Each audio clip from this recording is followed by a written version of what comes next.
Tour Striker Nation, Martin Chuck here, and I'm at the Raven Golf Club in Phoenix, Arizona. And it's been about 9 years now since we started selling the Tour Striker Training Club.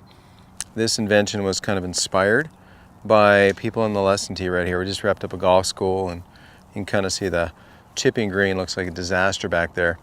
But why did I make this? Well, you can see in the inset here that the face of the Tour Striker looks vastly different than my standard 7-iron. I've got a 7-iron Tour Striker and my 7-iron. And what we've done is we've elevated the leading edge, and you can see that little X at the bottom of the groove on the Tour Striker here, which is really somewhat up in the middle of a face of a normal 7-iron.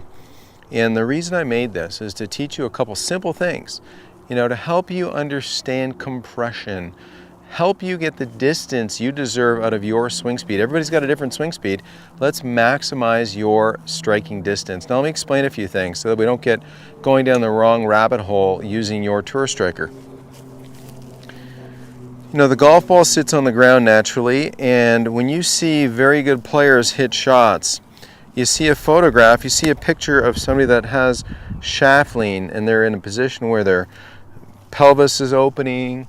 They're typically looking down at the golf ball. You see this relationship where the shaft is up their lead arm like this. Well, it's really tough to learn and practice that when you've got leakage, when you're a bit of a flipper, because what happens in that situation is that the leading edge of a traditional club will stick in the ground, and that'll give you that filling, rattling sensation where the club hits the ground and it doesn't feel very good. Well, what we've done with the Tour Striker is we've taken off that sharp part at the bottom of the golf club so that you can understand how to take this club to the ground.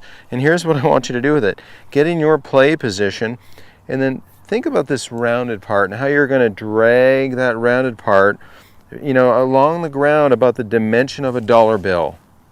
That's the feeling I want you to have. Drag it along the ground the dimension of a dollar bill.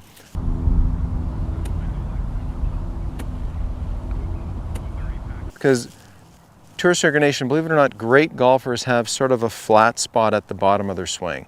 I know that sounds crazy. They're not just hitting down. There's plenty of down in every golf swing. What the best players are doing is they're taking all the down and they're getting the bottom to negotiate nicely with the ball in the grass. You can see as the club's working down, my shoulder's working up. Well, that positive and that negative make for a nice neutral bottom of the swing arc. So if you take your Tour Striker and you start brushing about a dollar bill dimension, a little bit biased towards your lead foot, take this golf club and brush the ground and see if you can't get that dollar bill to feel like it goes fairly straightish.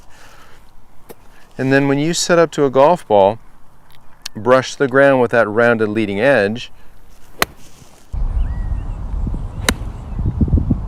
and you'll get a nice crisp strike with some forward shaft lean.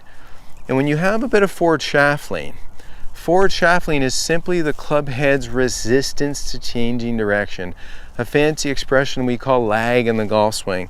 We've got the weight at this end of this stick. When I change direction, that club doesn't really want to change direction, and my unwinding gets it to the golf ball before that weight catches up with the rest of me. And when we can hit a golf ball in that position, or that dynamic position rather, that's when your speed gives you the most hit, because you're taking that loft and making it fractionally stronger and the ball rockets off the face rather than those high weak shots so many of you hit. When you feel like you've hit a good one, it comes up way short of the green. That's why. Basically there's some stalling going on here. You're hitting this high shot and you're not really getting the compression. So simple drill.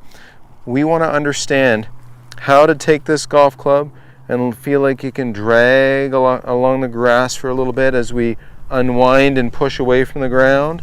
Then once we have that feeling, go ahead and hit some shots. Now, it's harder with a traditional club. Why? Because a traditional club has a sharp leading edge, and that sharp leading edge can snag along the ground. You need precision to do that with your normal golf club. That's why training with the Tour Striker inspires some nice changes. One, we know that we have to get that elevated leading edge closer to the ground.